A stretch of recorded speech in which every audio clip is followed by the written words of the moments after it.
Gosh, pro wrestling injuries suck, don't they? Hey, what's going on, guys? It's Kevin Zwicker from Fast Count coming at you. Before I get into this video, please remember to hit the like button and subscribe. Hit the like button and subscribe. Hit the like button and subscribe. So, as we all know, with Kevin Owens' devastating neck injury, it has left Randy Orton in limbo. He does not have a WrestleMania opponent. And the show opens up tonight with Nick Aldis. If you remember last week, Nick Aldis was laid out with an RKO by Randy Orton. And Randy Orton just comes out flat out and says, man, you remember the last time you issued me a fine? I paid for another one in advance just for situations like this. So you knew something was going to go down.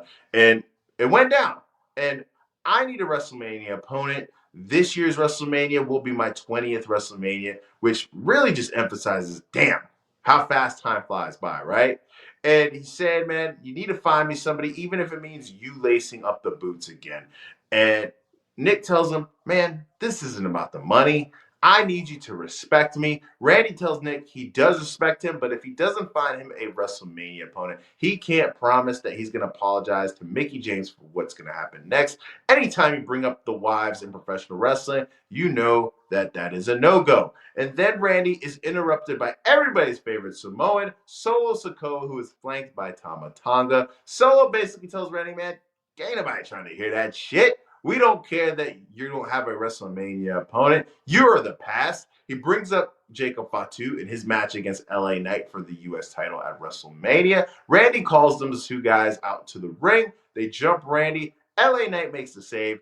A tag team match is set up in the main event between these four guys. The good guys, Randy Orton and LA Knight, pick up the win, but they are taken out by the Samoan werewolf, Jacob Fatu, which every time he shows up on the screen appears to be a really intense badass. And just like most of you guys, the prospect of a Solo Sikoa versus Randy Orton match at WrestleMania doesn't really excite me. I don't really have high hopes for that match, but you got to realize this as well. This is the backup plan, right?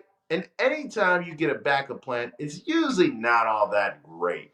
And with all the big names for the most part really being spoken for, there wasn't a lot of guys that Randy could be matched up with, and it made sense. And last year, with a lot of guys like Roman Reigns and John Cena and The Rock and guys like CM Punk and Seth Rollins being on Raw, Solo Sikoa and Cody Rhodes had to do a lot of heavy lifting when it came to being on TV on a weekly basis. So, from that standpoint, where you have a guy who spent a lot of time on TV, it would make sense that he would be on the WrestleMania card. Now, if you gave me the option, would I rather see Randy versus Solo or Randy versus Nick Aldis? I'd much rather see him go up against Nick Aldis because I haven't seen Nick Aldis wrestle in a while. I thought his work in Magnus, there was times where it was really good.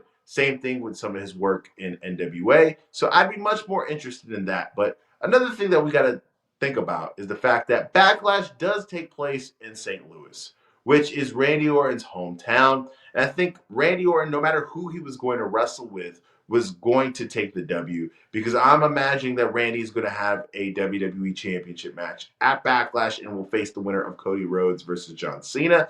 I'm thinking John Cena is going to win. That is my prediction. I'm saying it right now. And I think that that's where we're going to get this John Cena versus Randy Orton match during this retirement tour for the title. I think John Cena beating Randy Orton in his hometown gives him a lot of heat.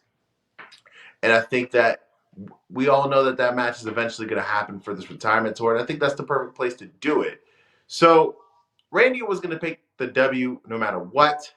And going against Solo, like I said, it's not all that exciting, but it's the best choice out of a bunch of bad choices. So we just got to roll with it.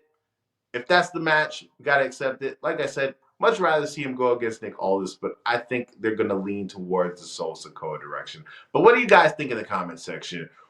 Are you excited about that match at all? Are you predicting a stinker? Do you think I'm totally wrong? And do you think it's going to be Nick Aldis? Or do you think it's going to be somebody that we aren't talking about at all? Like debuting Malachi Black or Aleister Black in WWE, returning Aleister Black, or maybe an NXT call up. What do you guys think in the comment section? Let me know. And like I said in the beginning of the video, guys, Remember to like the video and subscribe, like the video and subscribe, like the video and subscribe. I am Kevin Zwicker.